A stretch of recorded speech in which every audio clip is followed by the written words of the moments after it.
일곱 금초대 일곱 별을 들고 있는 모습을 통해서 빛이 있으라며 빛이 있었고, 그 창세기 첫째 날의 이야기와 뭐예요? 그 다음에 그 출애굽 사건은 그 애굽이라고 하는 것은 바로 아래에서 흑암 가운데 있는 거잖아요. 히브리인들이. 애굽의 장자가 죽는 재앙과 열 재앙을 통해서 출애굽을 하는 것은 나인 하나님이 나를 당신들에게 보냈다라고 모세에게, 그 모세가 애굽으로 들어가잖아요. 그게 빛이에요, 빛. 그 히브리인들에게는 바로 밑에 있었던 그들에게는 뭐예요? 빛이 있으라며 빛이 있었고가, 나는 나의 하나님이 더 이상은 애굽의 종으로 살지 말고 당신들도 저 약속의 땅에 가면 내가 너로 살 수 있다라고 하는 것이 첫째 날의 빛이라고. 그 뜻이 하늘에 계신 우리 아버지여 이름이 거룩히 여김을 받으소서가 뭐냐면, 내 안에 지성소에 하나님이 계신데 그가 소외되어 있거든. 실제로 소외되어 있어서 그 하나님은 온데간데 없고 바로가 지배를 하잖아요. 어둠이 지배를 하잖아. 그러니까 이름이 거룩히 여김을 받으소서라는 게 뭐겠어요? 바로가 이제 떠나고 당신의 나라가 임하기를 원하나이다 라고 하는 것이 주기도문의 그 첫 대목에 담겨 있지요.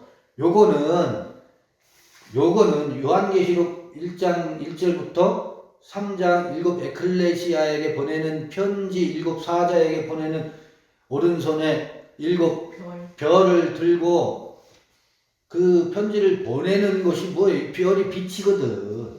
그 다음에 7 금초대 전부 빛 얘기잖아요. 그래서 요한계시록 1장 1절부터 3장까지는 창세기 1장의 첫째 날하고 비교가 될 수 있고, 주기도문의 첫 대목하고도 비교가 될 수 있다고, 그런 개연성이고, 요거는 절기로 말하면 6월절이라고.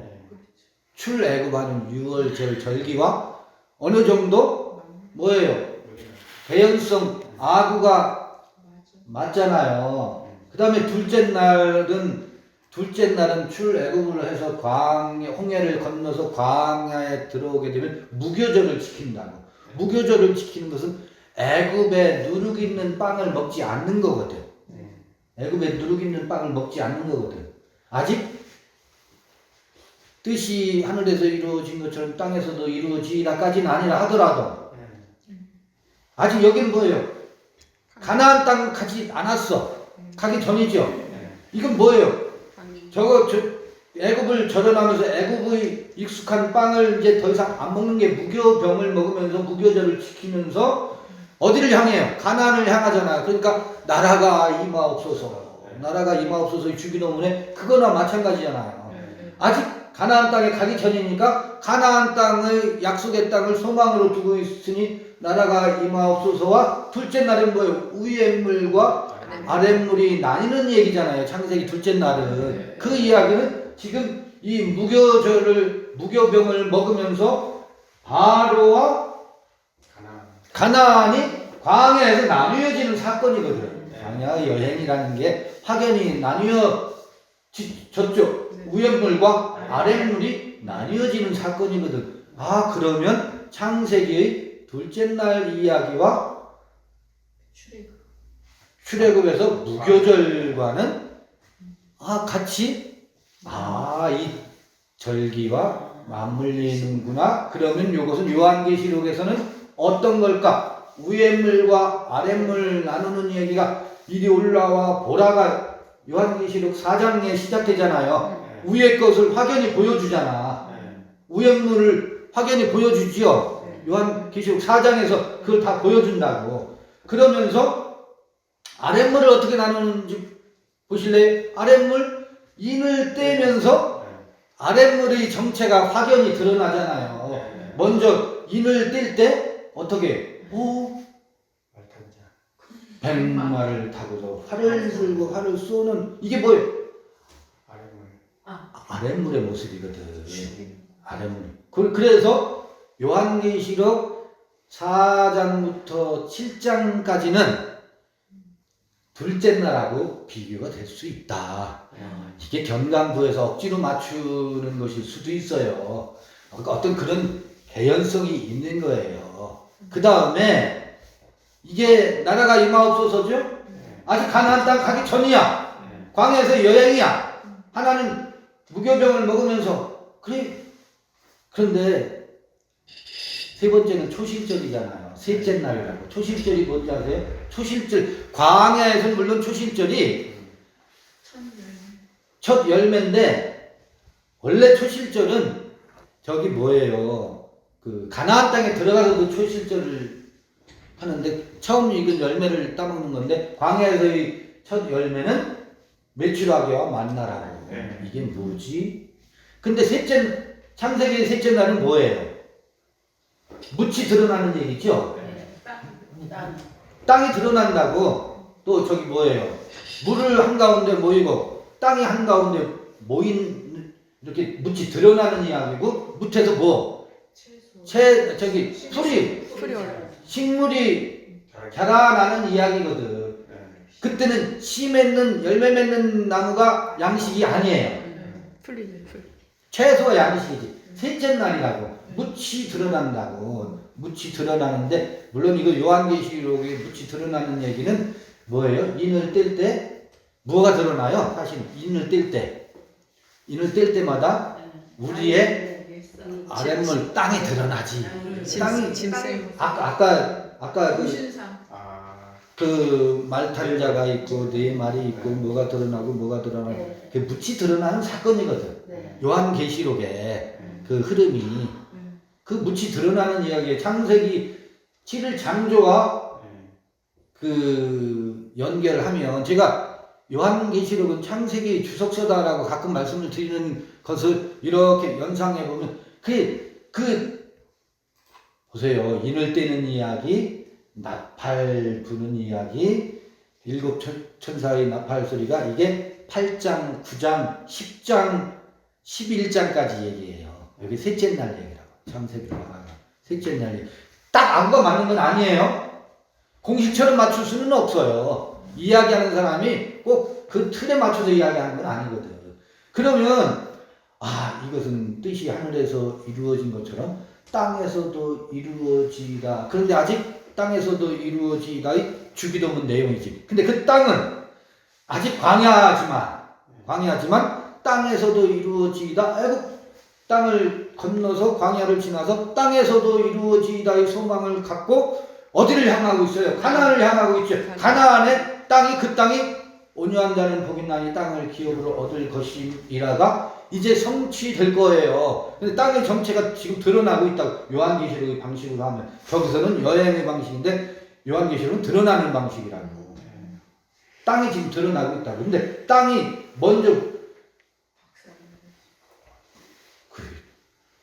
일곱 인을 뗄 때마다 땅의 모습이 짐승이 우글거리는 당화와 고슴도치와 시랑과 뭐 이런 것들이 땅에 있는 것이. 그런데 이제 창세기로 말하면 묻이 드러나는 이야기가 나오고.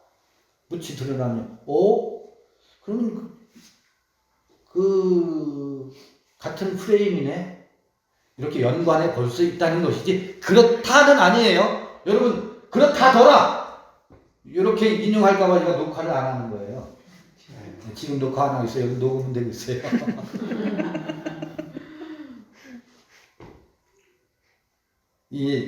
이게 땅은 풀과 씨 맺는 채소 각기 종류대로 씨 가진 열매 맺는 과목을 내라 하시매 그대로 되어 땅의 풀과 각기 종류대로 씨 맺는 채소와 각기 종류대로 씨 가진 열매 맺는 나무를 내니 하나님의 보시기에 좋았더라. 저녁이 되며 아침이 되니 이는 셋째 날이더라. 요게 요한계시록 11장까지라고. 8, 9, 10, 11, 11장까지라고 말해볼 수 있다. 그렇다는 아니에요. 넷째 날이 오순절이고 칠칠절이라고요.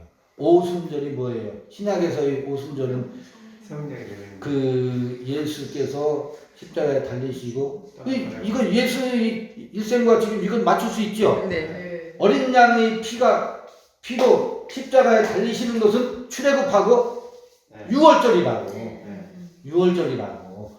그런데 뭐예요?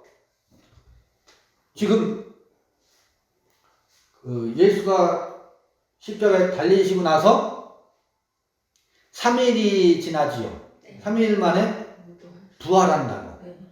그 3일간은 제자들이 뭐 하는 줄 아세요? 무교절이라고. 금식하는 기간이라고. 더 이상 예수의 말씀도 못 먹고 먹을 게 없어서 어디로 가느냐면 고기나 잡으러 가자고 갈릴리로 간다는 거예요. 갈릴리로 갔는데 그물을 던졌을 때 고기를 153마리를 건져 올려서 거기서 뭐 해요? 조반을 먹지요. 요게 뭐예요? 초실절이지. 조반을 먹잖아. 거기서 고기를 구워서 아침을 먹지요. 호련히 예수는 떠나. 그런데 거기 뭐가 두 개가 섞여 있는 곳이거든. 아직 뜻이 하늘에서 이루어진 것처럼 땅에서도 이루어지다 기도하는 중이지. 그 기도가 성취된 건 아니지. 그렇지요. 그게 초실절과 77절 사이라고. 77은 49일을 지나서 오순절이 도래하잖아요. 오순절이 도래하는 것, 77절과 오순절이 넷째 날이라. 넷째 날은 저기 요한계시록 12장, 13장, 14장으로 분류해 수 있는데 12장, 13장, 14장인데 주기도문에서는 오늘날 우리에게 존재의 양식을 주옵소서. 그런 에피우시온. 오늘날, 그 오늘날이라는 게 어떤 날이에요? 오늘날이라고 하는 것은 요한계시록으로 말하면 지금 오늘 읽은 요한계시록 22장에서 보면 새 하늘과 새 땅이 덧입혀지는 날이 오늘날이에요. 그게 오늘날이라고. 오늘날 우리에게 뭐 존재의 양식을 주옵소서, 일용할 양식을 주옵시고, 이게 넷째 날이라고, 주기도문이 넷째 날이라고 비유할 수 있다면 사사시대, 그 가나안에 입성해서 사사시대, 아직 그 정착 그 와중에 있지. 사사시대와 통일왕국으로 비교할 수 있을까? 출애굽과, 그러니까 그 출애굽 사건하고도 비교해 볼 수 있고, 출애굽이 7날을 하고도 비교해 볼 수 있다고. 넷째 날. 요거는 요한계시록은 12장에서 미카엘 천사와 저기 7머리 10뿔 가진 용과 해산하는 여인과 용이 전쟁을 해요. 12장에서는. 해산하는 여인은 누구예요? 제자들이라고. 해산하는 여인은 제자들이고, 우리가 해산하는 여인으로 비유되는데 아직 뭐가 안 떠났어요? 용이 안 떠나고 전쟁이 와중에 있어. 전쟁이 와중에 있어. 그 전쟁이 와중에 있는 것은 사사시대라고 표현이 좀 정확하진 않지. 근데 사사시대에 전쟁이 와중에 있어. 우리에게 왕을 주소서. 우리에게 왕을 주소서. 그러니까 인간의 완악함 때문에, 죄 때문에 왕의 제도가 탄생한다고. 누가 왕이어야 되는데? 야훼 하나님이 왕이어야 되는데, 야훼 하나님이 왕인 것을 거절하고 우리에게도 아니 내가 기꺼이 세금 낼 테니까, 징집 당할 테니까 우리에게 왕을 주소. 섞여 있는 거지. 야훼 하나님과 이 땅에서의 왕의 제도가 섞여 있는 거지. 아, 근데 요한계시록 12장에서 누가 하나님이냐? 미카엘 천사지요. 미카엘이라는 게 누가 하나님과 같으냐? 이 얘기는 뭐예요? 그 용은 내가 지금까지 하나님이라고 부르고 오 하나님 내게 은총을 베푸소서 했던 그 하나님이 과연 참 하나님이냐? 라고 질문을 던지는 것이 미카엘 천사거든. 그 깊은 곳에서의 강력한 질문이 찾아올라와서 내가 뭐 했구나? 용에게 사기당했구나. 용을 오 주여 은총을 베푸소서. 용에게 당신이 과연 내가 하나님이냐? 이때가 해산할 때. 이 질문이 미카엘 천사하고 막 씨름하지요. 용이 비로소 아까 이 느부갓네살의 금신상이 정체가 드러나서 너는 내가 하나님이냐? 그게 요한계시록 12장이면서 그 뭐예요? 그때 그 용과 씨름할 때 아들을 낳아. 피오스투 안드로프 아들을 낳는다. 비로소 이렇게 버라이어티하다고. 아들을 12장에서 낳는다고. 아들을 낳으면서 13장에서는 바다라는 게 뭐예요? 하늘에는 용이고 바다에서 짐승 7머리 10뿔 짐승이라고. 저 하늘의 용도 7머리 10뿔 용이었었다고. 바다에서도 7머리 10뿔 짐승이 올라. 바다는 뭔지 아세요? 바다는 우리의 본성이라고. 이 큰 자의 본성이 용과 이 의식의 세계에서는 위에 세운 것은 용을 세우고 이 본능에서는 짐승이 튀어나와서 용과 짐승이 하나 돼서 거기서 누구와 싸우느냐? 이 아들과 싸운다. 내적 갈등이죠. 우리의 내적 갈등이 이게 맞아? 우리가 지금 뭐야? 창조주 하나님 그 진짜야. 있다는 게 없다는 게 저는 없다고 한 적이 없어요. 그 창조주가 아니라는 거예요. 창조 신앙이에요. 기독교는 창조주의 신앙이에요. 야훼 하나님은 창조 신앙이에요. 그 창조, 물리적 창조 얘기하는 게 아니라는 거예요. 만물의 창조는 이 새하늘과 새 땅의 창조, 이 창조의 위대한 과업에 우리가 동참하고 우리 안에 그 새 창조의 세계가 이루어지게 하려 함이라. 그거 아닌가요? 크게 오해하였구나. 한 적 없어. 아이고, 저렇게 만들어줬다. 내가 보니 바다에서 큰 짐승이 나오는데 뿔이 10이요 머리가 7이라. 이게 뭐예요? 우리 본성에서 이게 나오는구나. 관념에서 종교적 관념으로 하나님을 세운 것이 내 짐승 본능이 요구한 거예요. 인간이 요구한 거라고. 세워서 만든 이게 이 정체가 드러난다고. 그 우리에 대한 책을 읽어내는 거지. 이때 이게 이제 오순절 얘기거든. 이게 77절 그 어간에 이런 것이 드러나면서 요게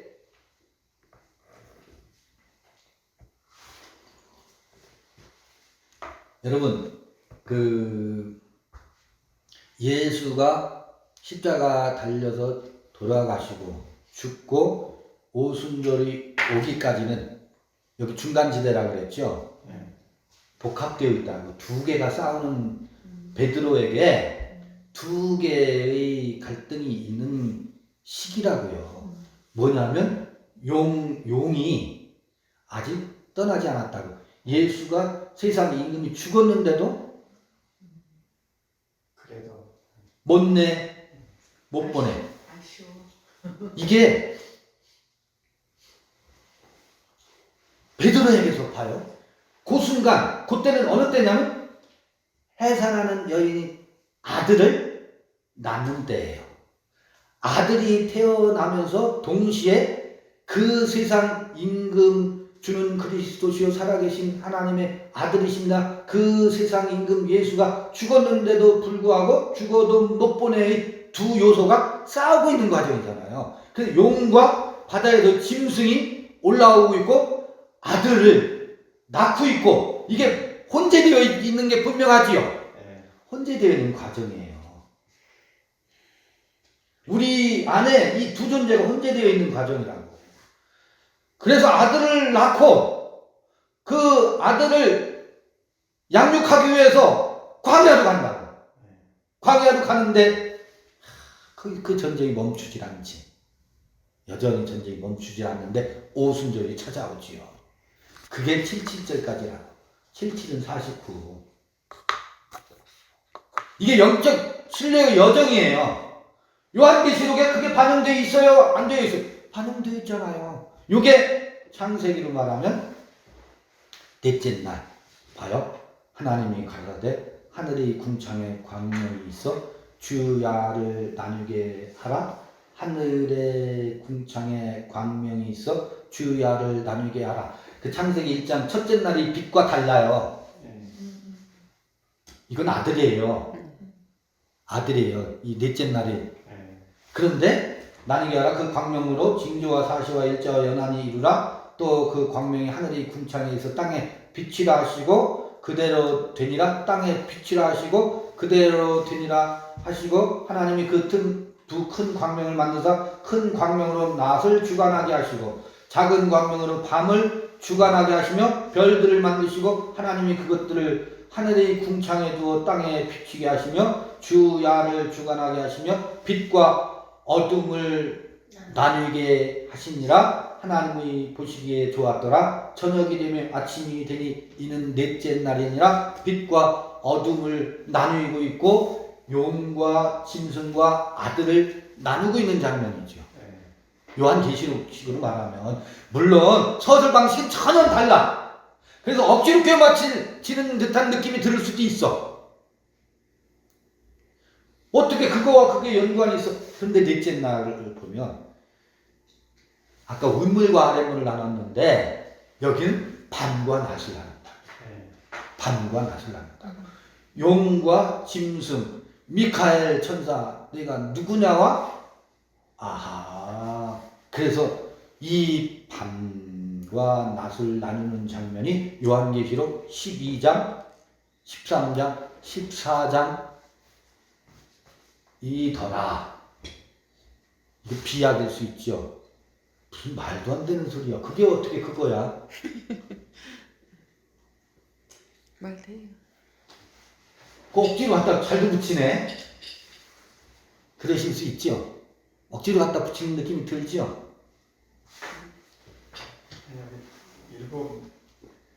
그냥 제 앞에 가서 말을 안 하시는 것, 못 하시는 것 뿐이에요. 그럴 필요 없어요. 아니요. 억지로 갖다 붙이는구만.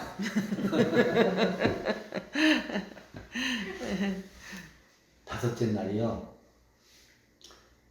요게 77절 넷째 날이 77절이요. 오순절이라면 다섯째 날이 나팔절이거든. 나팔 재앙. 나팔 재앙이지요. 다섯째 날은 재앙이 아니라 창세기. 그러니까 어떤 관점에서 보면 재앙이고 어떤 관점에서 보면 환이에요. 나팔이라는 게. 무슨 이야기인지 아시겠죠? 네.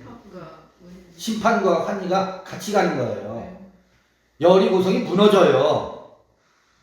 나팔 소리 나팔 일곱 바퀴 돌면서 여리고성의 관점에서 보면 재앙이지만 약속의 땅을 가는 입장에서는 환희라고. 근데 그게 어디서? 안에서 이루어지는 거거든. 내 안에서. 여리고성 저 견고한 그게 어딘지 내 안에 내 모습이거든. 그 어떤 나의 입장에서 보면은 재앙인데 어떤 나의 입장에서 보면은 생명의 노랫소리거든. 일곱 천사의 일곱 재앙에 대한 예언이 요한계시록 15장부터 나오니까 아, 다섯째 날은 나팔절이로구나. 그런데 나팔절은 그 출애굽과 저기 보면 아하, 가나안 땅에 온전히 정착한 게 아니네. 가나안 땅에 약속의 땅에 와서 땅을 다 기업을 분배를 받았지요. 근데 온전히 정착된 게 아니에요. 그때는. 여러분 그거 아셔야 돼요. 야 이제 됐다. 되긴 뭘. 거기서 곡식, 포도밭이 무르익으니까 바벨론의 포로로 잡혀가잖아요. 바벨론의 포로로 가기 전에는 무엇을 부르는지 아세요? 나팔을 불어요. 나팔을 신나게 불어요. 우리에게 약속이 뭐 했다? 이루어졌도다. 약속의 땅에 우리가 드디어 당도했도다. 여기서 농사 짓자. 포도송이가 얼마나 탐스럽고, 그러니까 포도에 취하지. 그때 나팔을 불거든요. 나팔을 불면서 포도주에 취하는 것은 환희요 기쁨인데 그게 재앙의 줄이야. 그게 바벨론에 잡혀가는 포로로 잡혀가는 것일 줄이야. 그러니까 가나안 땅에 정착했으나 정착하지 못한 거예요. 묘하다. 정착했으면 한 거지. 정착했으나 정착하지 못했다는 얘기는 또 무슨 말이요? 말장난 그만 좀 하시오. 언어의 유의를 그만 좀 하시오. 그게 인생이더라고요. 제가 말장난 하는 건가요? 아니, 성경의 이야기를 읽어가는 거예요. 그때 기쁨의 포도주, 환희의 포도주가 진노의 포도주로, 분노의 포도주로 바뀌는 거예요. 왜? 바벨론의 포로로 잡혀간다. 그게 뭐냐면 포도주에 자기가 취해 있는 거예요. 그 취해 있음이 뭐라고요? 그 취해 있음이 바벨론에 잡혀갔다는 얘기거든. 그 노아 이야기에서 노아가 포도주에 취한 이야기가 괜한 이야기가 아니더라고. 노아도 포도주에 취했는데 우리가 그 탐스러운 포도송이를 수확하고 나서 취하지 않을 재간이 있어요? 다 취할 수밖에 없어요. 다 포도주에 취해 있어요. 진리의 그 송알 맺혀 있는 맛있도다. 이런 깨달음이 우리에게 찾아오다니. 하나님 우리와 함께 하시는 것이고 우리에게 은총이 있도다. 요게 자기 꾀에 자기가 빠지는 거예요. 거기에서 선민의식과 하늘 높은 줄 모르고 하늘 높이 올라가서 진리가 우리 안에 있다. 그 포도주에 안 취한 사람들이 없더라고. 참 묘하죠. 그게 나팔절이 주는 이중성이에요. 나팔절의 환희와 분노, 바벨론의 포로. 그게 다섯째 날인데, 다섯째 날 이게 일곱 요한계시록은 환희라고 않고 나팔 재앙을 표현되고 있어요. 묘하게 재앙. 그러니까 이게 한편으로만 보면 이 양면이 안 보여. 그래서 요한계시록 읽기가 어려운 거예요. 일곱 대접 재앙의 시작. 그래서 두로 왕의 정체가 탄로나는 것이 두로에게 쌓여있는 그 포도주에 취해 있음을 뭐하게 해요? 깨게 하는 거거든. 그거 뒤집어 엎는 거거든. 이게 대접 재앙의 시작이로구나. 나팔 환희와 재앙이 같이 있는 거지. 그게 나팔 재앙이더라고요. 이게 15장부터 18장까지 이야기요. 창세기 1장으로 말하면 다섯째 날 하나님이 가라사대 물들은 샘물로 번성케 하라. 이게 뭐예요? 땅 위 하늘이 궁창한 새가 나리라 하시오. 바다도 번성하지. 하늘도 새가 나르지. 하나님이 큰 물고기와 물에서 번성하여 움직이는 모든 생물을 그 종류대로, 날개 있는 모든 새를 그 종류대로 창조하시니 만물을 창조한 거죠. 하나님이 보시기에 좋았더라. 포도송이가 얼마나 좋아요. 포도송이는 뭐라고 했어요? 제가 이게 여호수아와 갈렙이 가나안 정탐 갔다가 포도송이를 보고 메고 오죠. 그게 뭐예요? 광야에서 요단강을 건널 수 있는, 엊그제 나로호가 1단 로켓 분리되고 2단 로켓 분리되고 이번에 3단 로켓까지 있었나? 네. 이 포도송이가 가나안 땅은 젖과 꿀이 흐른다고 하더니 요단강을 건널 수 있게 하는 2단 로켓이 있다니까. 동력이라고. 순례의 길을 계속하게 하는 동력이라고. 근데 그 동력이 가서 진짜 동력일 뿐만 아니라 가보니까 진짜 뭐예요? 바다에는 바다의 생물이 번성하고 하늘의 궁창에는 새들이 번성하지요. 네. 만물이 창조되는 게 맞지요. 가나안 땅에 가니까 젖과 꿀이 흘러요, 안 흘러요? 흐르지. 흐르긴 뭘 흘러요. 그 젖은 목축어 양의 젖을 짜서 젖을 먹을 수 있고, 꿀은 석청이잖아요.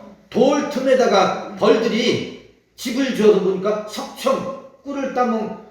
이거는 천수답이야, 천수답. 그러니까 심지 않는 것을 먹고. 천수답. 애굽에는 관계 시설이 다 있어서 거기는 슬쩍만 농사져도 풍성한데 여기는 천수답이에요. 우리가 뭘 어떻게 할 방법이 없어. 산과 계곡만 있어서. 근데 보니까 양이 있네, 젖이 흐르네. 요거 미끼라고요, 미끼. 미끼라고. 미끼를 물었어요, 안 물었어요? 물었지요. 그게 두 번째 2단 로켓. 2단 로켓이었어. 2단 로켓이었어. 미끼를 물었어. 여호수아 갈렙의 감언 이설에 미끼를 덥석 물고서 요단강을 건넜지. 제가 표현을 이렇게 하지만 역설적인 거예요. 이렇게 되어 있거든요. 아, 보니까 바다에는 여기 다섯째 날, 창세기 1장의 다섯째 날로 하면 바다에 생물이 번성하고, 뭐예요? 하늘에는 새들이 번성하고, 가나안 땅은 젖과 꿀이 흐르고, 그리고 포도가 어때요? 풍성하고. 실제로 가서 보니까 애굽 땅에는 애굽의 양식이 있었지만, 그거는 애굽의 양식이 아무리 많아서도 주인이 바로였었다. 여기는 아무리 궁핍하고 하더라도 이게 말도 안 되는데, 객관적으로 비교하면 양이 젖을 내주지 않으면 젖을 먹을 방법이 없는데, 그런데 그건 누구 거야? 내 거야. 그 꿀, 젖과 꿀이 흐를 뿐만 아니라 포도 송이가 막 하니까 거기에 취해요, 안 취해요? 미끼를 물었는데 미끼만이 아니네. 오롯이 타자에 의한 것이 아니라 내 것이야. 네. 확 취했어. 이게 큰 성 바벨론으로 다시 잡혀가는 형국이더라. 아, 다섯째 날 바다. 그런데 이 과정을 거치지 않으면, 내가 나로 뚝 서는 길목에서 이것을 다 거치지 않으면 내가 나로 쓸 수가 없어요. 내가 나로 쓸 수가 없어. 영원히 바로의 노예를 살아요. 이 과정을 거쳐요. 여러분 다 엉덩이 한번 뿔 나봐야 돼요.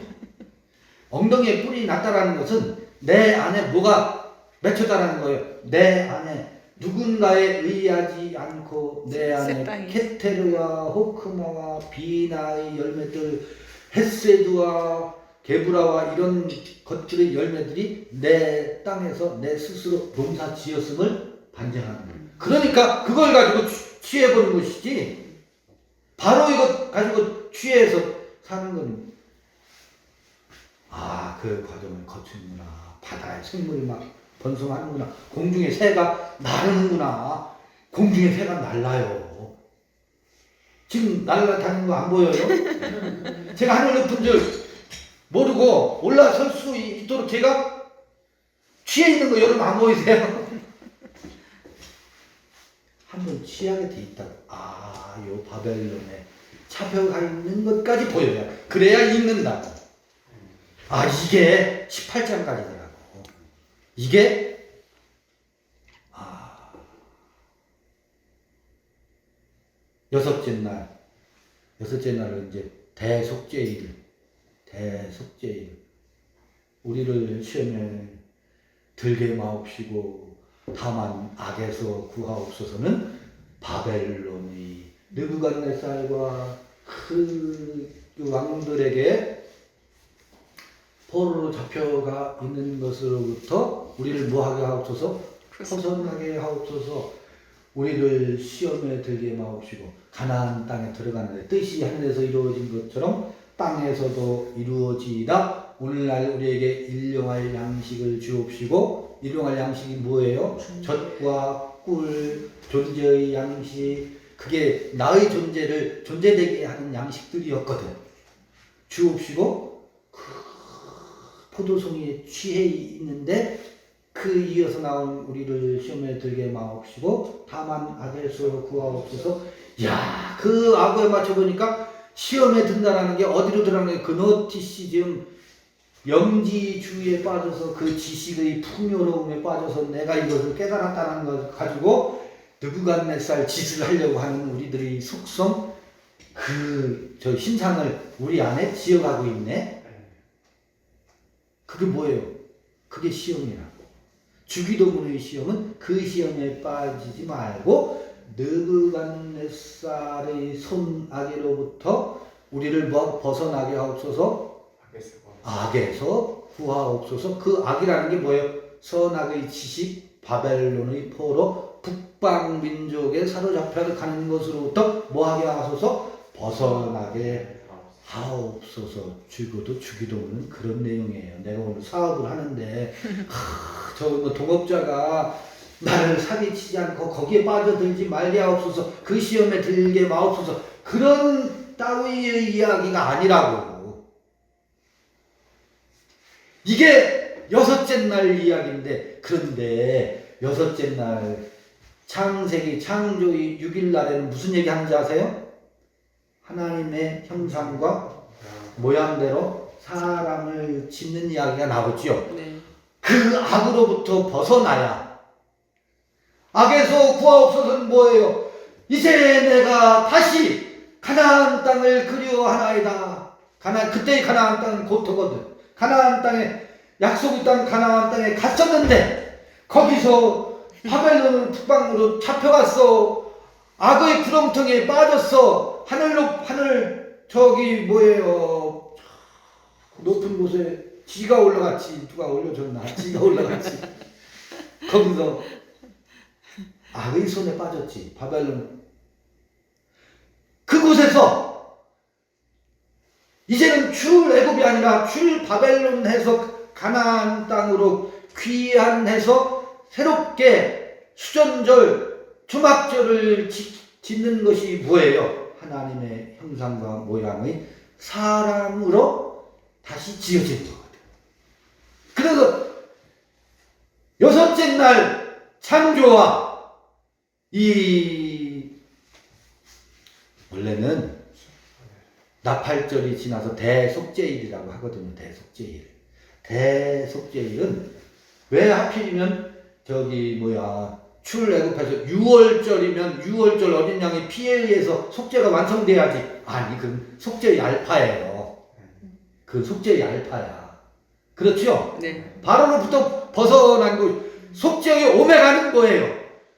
바벨론에서 가나안으로 다시 귀환하는 것이 속죄의 오메가예요. 그게 대속죄예요. 그게 뭐예요? 법궤의 속죄소에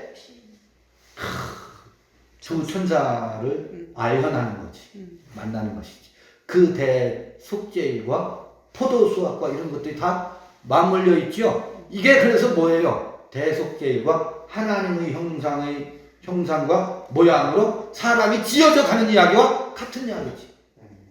에덴 이야기에 의하면 창세기 5장에 와서야 아담이 가인을 낳고 아벨을 낳고 그 다음에 셋을 낳고 아벨이 죽은 다음에 셋을 낳는데 그 셋이 비로소 뭐예요? 하나님의 형상과 모양의 사람이라고 하잖아요. 아담이 몇 번 거듭난다고? 아담이 몇 차례 거듭나서 드디어 하나님의 형상과 모양의 사람을 창세기 5장에 와서 반하고 아사하고 야차를 해서 하나님의 형상과 모양의 사람이 되죠. 요게 초막절이고 수전절이고 제7일 안식하는 날. 그게 요한계시록 21장과 22장 이야기, 성전 청량하는 이야기.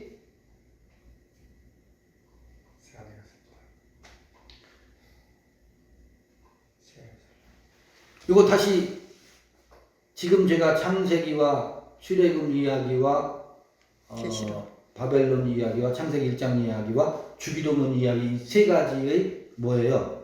어떤 그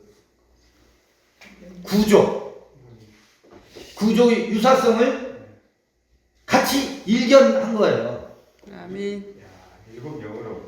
이게 일곱 영이죠. 네. 그리고 일곱 절기. 일곱 절기. 이거를 제가 녹화 안 한 이유가 약간 경강부회할 수 있는 요소가 있을 수 있거든. 조심스러워서 안 했는데 소리로는 녹음이 됐으니까 참고하면 좋겠어요. 참 좋습니다. 그림이 그려지나요? 네.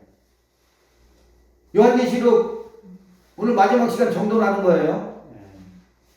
잠시 쉬었다가 그래도 요한계시록 22장 본문을 한번 읽어봐야 되니까 본문을 읽고 오늘 요한계시록 마치는 걸로 하겠습니다. 잠시 쉬겠습니다.